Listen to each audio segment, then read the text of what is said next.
All right. Good afternoon, everybody.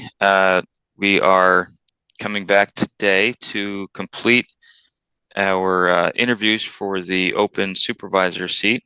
In order to do that, I'd like to entertain a motion to take us out of recess and reconvene the meeting. You're on mute, John. I move that we reconvene the meeting. James, was that a second? Second, yes. Okay, I couldn't hear you very well, but I saw your lips moving. Just want to make sure. So, any comment from anybody? Anyone on the board? All right. Any public comment? There's no public comment. Hearing none, I'll take a vote. All those in favor, raise your hand and say aye. Aye. All those opposed? There's no opposed. So let the record show that we are reconvening the meeting with a vote of 3-0. Presently in the meeting, we have Supervisor McCartney, Supervisor Lewis, and myself, Supervisor Grenier. Supervisor Blundy is unable to attend this particular interview, but she certain will review this prior to our next portion of the meeting, which will occur later this afternoon. That being said, we have one interview scheduled for about 15 minutes, similar to what we did last night. Do we have Mr. Apologies. Do we have Mr. Coyle on the line?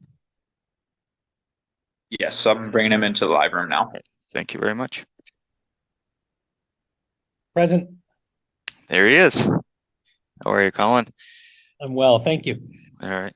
So thank you for joining us from afar. We understand that you were on a plane last evening and are overseas several hours ahead of us, so we don't want to cut into your Friday evening too much because you are several hours ahead of us. So the way we're just continuing with the same approach we use for everyone else, whereby we allow you a couple minutes to introduce yourself, and then we have a few questions from each of the supervisors, and it's about 15 minutes in total. So with that, if you'd like to take a few minutes to introduce yourself, give us some reasons why you'd like to be a member of the board, and we'll take it from there. Sure. First off, thank you to the members of the board, to the members of the staff, and the community for making the accommodation to allow me to be present here remotely today. I will say I'm in a hotel. It's not a controlled environment. I apologize for anything that goes off the rails. My name is Colin Coyle. My family first moved to Lower Makefield Township when I was 8 years old. I grew up on Roloff's Road, down the road from the middle schools. When I got into my 20s, I moved away from Lower Makefield. I think this is a story that a lot of people in town have. When I started having children and deciding where I wanted those kids to be raised, I looked to the upbringing that I had in the town I grew up in. So we moved back, my wife and I, with our children, back in 2018 to the township. So we've been back in Lower Makefield for about 5 years now. And I think that a part of that experience, it brings a lot of value to the township. Having lived away for a little over a decade, right? Lived in Northern Virginia, around the DC area, seen the way that other towns and areas operate. As for why, I raised my hand to offer to stand for this role for a couple of months. It's a really important time for the township going into the end of the year. There's a lot of important decisions to be made to set up a successful 2024. I feel that my experience on the planning commission in the township can carry forward into some pertinent matters that will be before the board in coming months. But more than that, if I have an option to bring my voice and contribute my experience and background to matters before the board, I feel that I should stand up and offer. So that's why I'm here in front of you all today. Thank you. Before I hand it off to my fellow supervisors to start the questioning, I'll put myself last. I will ask one question on behalf of Supervisor Blundy that she's asked everybody, so I can anticipate that one for her. Can you just confirm that you have been a registered voter in Lower Makefield Township for at least a year? I have been registered in Lower Makefield Township for the better part of 5 years. Yes. There you go. Thank you very much. So with that, Supervisor Lewis, would you like to kick off the questions, please? Sure. I have a question. What do you think are the top 3 decisions the board has made over the last, say, 5 years? And whether you agree or disagree with them? And Sure. if so, why or why not? So I believe the paving program to seek the American Rescue Plan funds to advance the township's ability to repave roads has been very impactful to the people of the township, and beyond just being impactful on the everyday, increasing small things like safety, but also the beautification of the town. It really demonstrates a vision of the board to look forward, to look at available avenues of funding, to be able to build for the future of the township and get in front of some issues. And I know that we haven't, as a town, been successful staying in front of all issues, right? We've had some, a great tragedy in Maplevale. But if we continue that sort of an approach to looking forward, taking advantage where state funds and federal funds become available, I think it's a net positive for the town. On the matter of the sale of the sewer, I know it's very complex. I have concerns and reservations about that decision based solely on my research of other towns that have made the same choice and years afterwards have expressed regret in that choice. Though I will say, reversing the negative outlook from Moody's on Lower Makefield Township, right, the quality of our bonds and our debt was certainly a very valuable thing that sets a good foundation for us for the future. The third is Prickett Preserve. It's a big issue in the town. People are still divided heavily on it. From my perspective, I think that bringing that mixed use third place concept into Lower Makefield is going to bring a lot of value over the years. I've seen that town center approach myself, having lived in Northern Virginia for quite some time, creating a vibrant space for the community. And I trust that our engineers did their due diligence to make sure that any waivers that were granted will minimize any impact of increased traffic, et cetera. So those are the top 3 for me, Supervisor Lewis. Thanks. Thank you. James, would you like to go? Sure, thanks. Hey, Colin, how's it going? Good, thank you. How are you? Good. So as you know, going into fourth quarter, 2023, we're going to be looking at the budget for 2024. Some of the things that the township is facing right now is operating at a deficit. So how comfortable and what's your temperament for taking challenges like an EIT or cutting staffing, services, police, whatever it might be, in order for us to maintain, a fiscal responsibility? Sure. In my career, I'm in a leadership role in a technology organization, and I have to make difficult choices around staffing every day. We're a public company. We're answerable to shareholders in much the same way that the Board of Supervisors is answerable to the voters. And at the end of the day, I have to make my choices at work based upon the long-term health of the business. And as a supervisor, I'd have to make my choices based upon the long-term health of the township. So that would guide any of those choices. As relates specifically to an EIT, I would be reluctant to move forward with a change in tax structure without really understanding that this was incredibly necessary, measuring the impact on the community. It's a very long-term change. I know that there's been talk of reducing the property taxes to accommodate for the increase in the EIT. What I would say is that I've never known a tax that was temporary, and I'm certain that tax footprint would recover over time. One of the reasons that my family chose to return to Lower Makefield as opposed to staying or looking at other surrounding townships with perhaps newer infrastructure and more recent growth was because Lower Makefield doesn't have an EIT. And I know a lot of folks in the township feel that way. So I'm not saying that I'm opposed to it. I like to follow the data. I like to go where the data leads. But it would be a significant change in the structure of how people in the township pay their taxes. And it would be a pretty significant choice to make.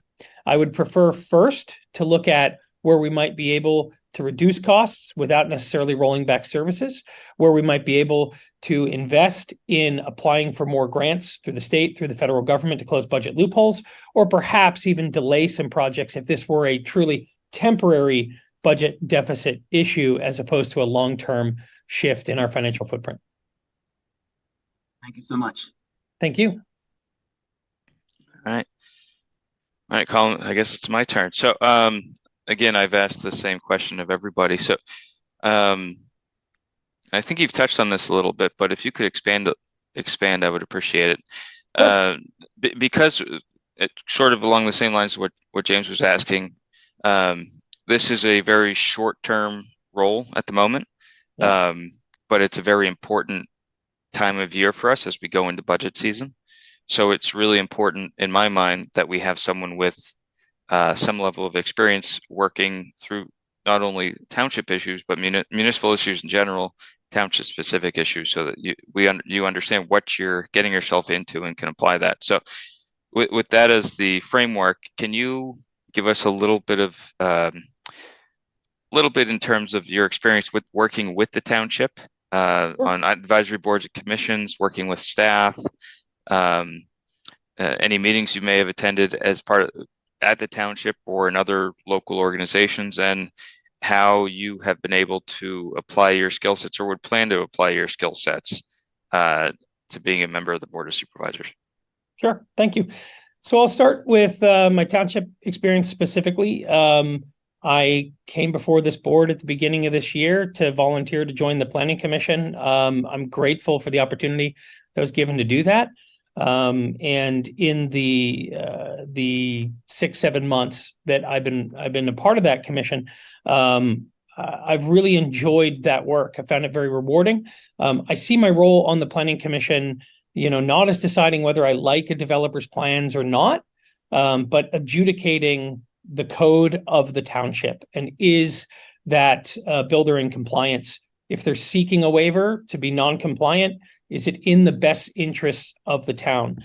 I think if you were to go back and I haven't been quiet, so I'm not worried about a temporary posting here. I mean, I spoke a lot in my first Planning Commission meeting, and I've continued that trend since.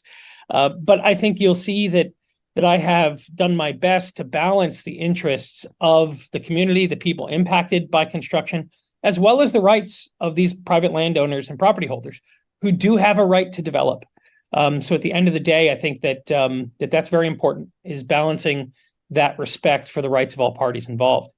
I was fortunate enough as a part of the Planning Commission to serve at least one meeting on the Makefield study group to talk about some of the changes that are so important for the town coming up there. And as far as other activity within the township, I've certainly, listened to the Board of Supervisors meetings on Facebook and YouTube, while I am rather infrequently at the gym. But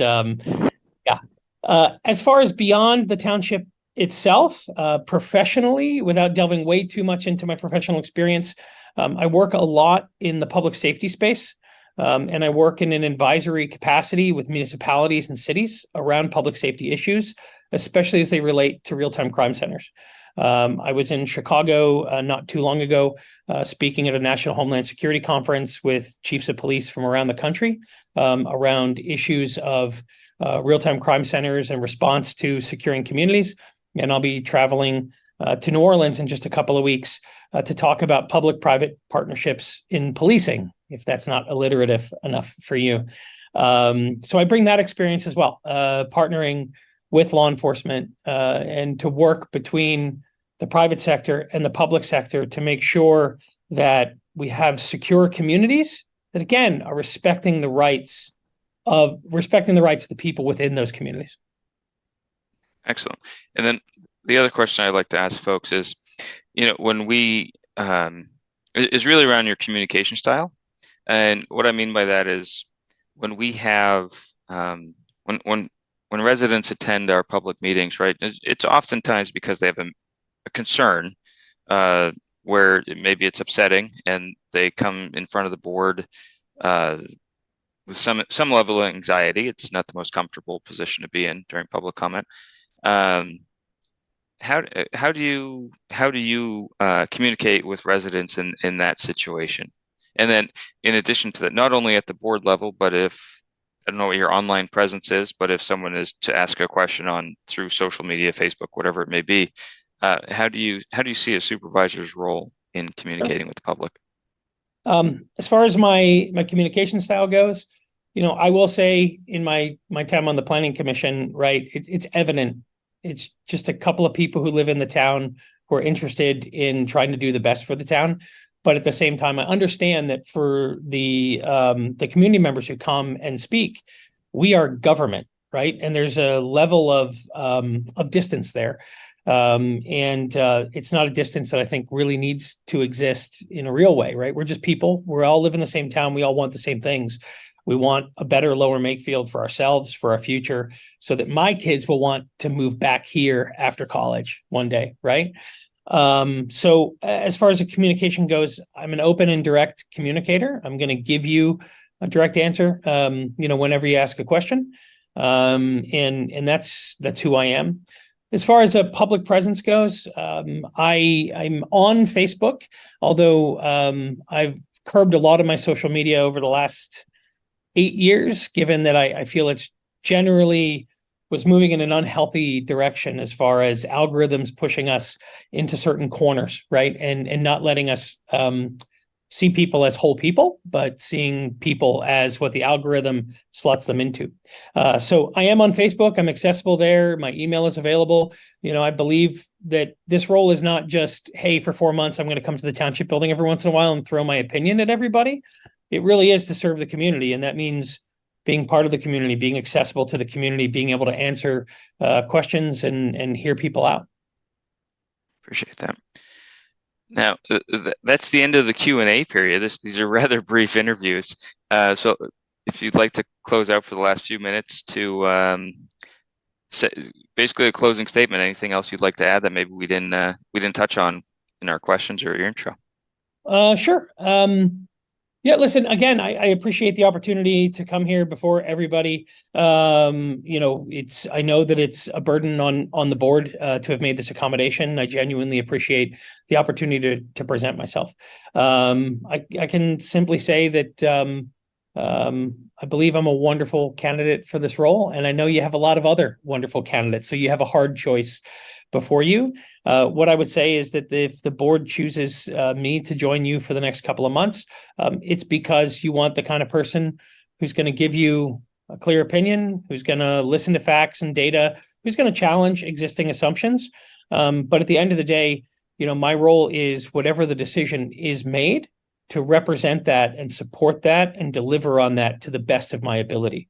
So if I vote against something and it passes the board, it's for the good of the town that I do the best I can to make sure that we end with a positive result. So that's who you'll be sitting with for 4 months.